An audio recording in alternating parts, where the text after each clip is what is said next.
ගෙදර කවුද? ගෙදර කවුද? මොකක්ද වමනාව?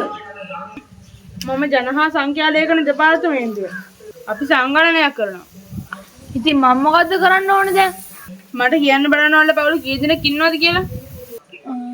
අපේ ආච්චිලා 100 නන්දලා ආවල පුංචිලා බාප්පලා 100ක් විතර ඉන්නවා ඔක්කොම. මං අහන්නේ පරම්පරාව ගැන නෙමෙයි. ඔයාගේ ගෙදර කීයක් ඉන්නවද?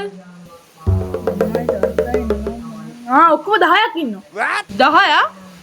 මෙච්චර අමාරු කාලෙක දරුවාට දිනෙට කන්න දෙන්නේ කොහොමද? තාත්තට කිව්වේ නැද්ද මෙච්චර ළමයිකට වැඩි කියලා? මං කොහොමද කියන්නේ? මං තමයි පවුලේ බාලයා. ඔයාට කියන්න බැරි නම් මං තේරුම් කරලා දෙන්න. එන්න කියන්න තාත්තට. තාත්තා ගෙදර නෑ. තාත්තා ඉස්පිරිතාලේ ඉන්නේ. ඇයි?